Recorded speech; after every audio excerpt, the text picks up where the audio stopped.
Hi everyone, this is Miss Asma, the school librarian, and today I am very happy to really put in your hands some books containing Moroccan figures and share with you events and historical facts from the national record full of heroic struggles of Moroccan activists against the French and the Spanish protectorate.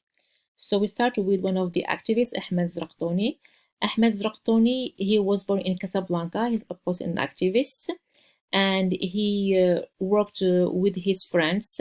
They changed place of residence and place of work very often to avoid being tracked down by the French armies.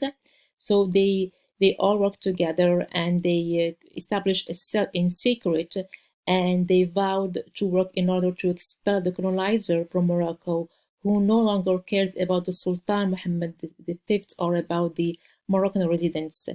1947, the colonial soldiers abused and murdered many neighborhoods in Casablanca, and they prevented even the Sultan Mohammed V from heading to Tangier on a historic trip. So the Mohammed Raktoni and his friend, his companions, they decided to teach the colonial a lesson, and they carried one of their first activities, one of their first attacks was called Marché Central Operation, which is a market in downtown Casablanca, Marché Central. They put bombs in the market, and really the colonizer fell into tremors. And a few days after that, the French protectorate forced the Sultan and the royal family into exile.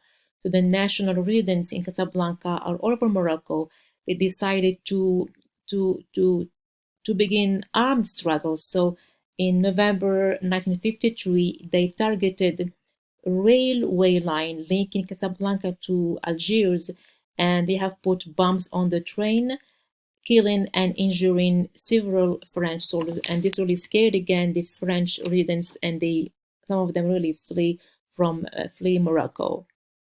We can say that the activists in Casablanca wasn't only in Morocco, not only in Casablanca, but also to Fez and Marrakech as well. And we see in the picture one of Zraktoni's friends who fell into the hands of the colonizer, who abused him and tortured him. Mohammed Zraktoni, he was a thinker, an investigator, and executor. He was very smart, and it was hard to track him down. So he led many activities against the French armies, but when the police caught him, he took the poison pill and died in the police car. So this is Ahmed Raktoni. Our next activist is Ahmed Al-Hansali. We call him Ahmed Al-Hansali, the quiet rebel. He is a Moroccan resistance fighter who sacrificed himself for the independence of Morocco. Ahmed Al-Hansali, he is from Azilal.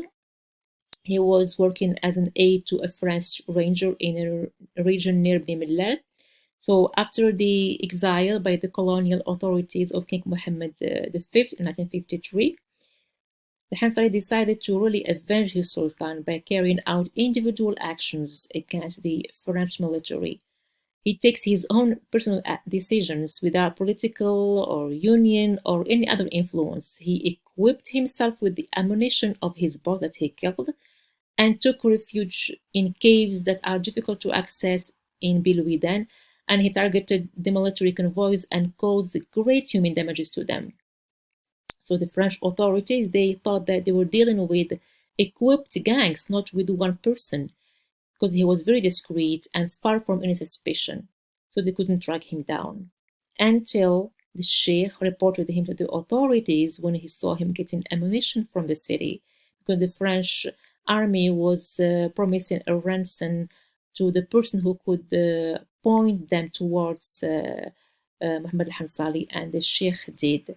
So al-Hansali was arrested in 1951 and executed in 24 hours, but his name was really engraved in the memory of Moroccans. And now we have barrage called by al-Hansali. We have also a boulevard in Casablanca called Muhammad al-Hansali.